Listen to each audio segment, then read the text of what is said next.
was nothing special about that day. It was cold, it was windy. I was hoping there was some coffee left from the evening shift, but I wasn't about to hold my breath for that.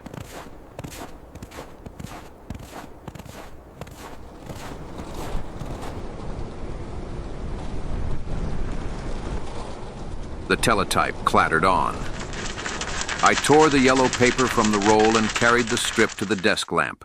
December the 12th, 1972, 2:47 in the morning. The platen was cracked, so the 9 came out faint on the first copy. I read it twice. Manifest 7142. Eastbound and westbound in the same machine hand.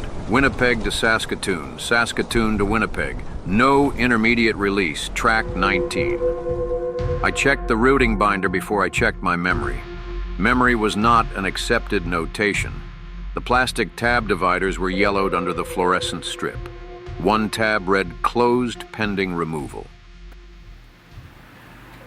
The addendum behind it read removed 1958-04-11. I pulled the yard diagram from under the yellow acetate and put my finger where track 19 had been. A single pencil line crossed it out. Removed 58-04 in someone else's hand. I ran the clerical error checklist. Transposed yard code, stale routing, bad interchange point, resent correction. None applied. There was no cancellation. I opened the bottom drawer for the 1958 removal file. Paper dust and furnace heat came up with the folder. The derailment note described a single tank car jackknifed off the diamond. The salvage instruction returned the tie plates to Roundhouse Stores. I did not find an order putting track 19 back. I called Yorkton on the after-hours line. 3 clicks, then the long prairie tone that made a room seem larger after midnight. I let it ring 11 times, which was 5 more than procedure asked for. I logged no answer Yorkton 0253 in the margin. I tried the Saskatoon number from the 1970 supplement. The yard clock moved 1 minute while the selector phone rang. No answer. A call not written down had not happened. I signed the movement log for leaving the tower mid-shift. I wrote verify track 19 in the shift journal. That was the smallest honest description.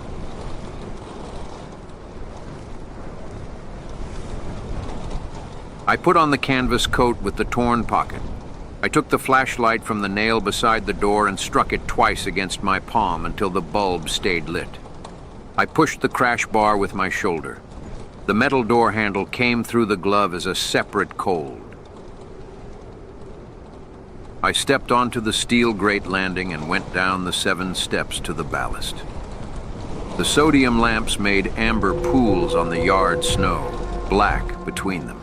I held the flashlight low. The cold met my face. My boot broke the first crust, and the sound carried farther than it should have.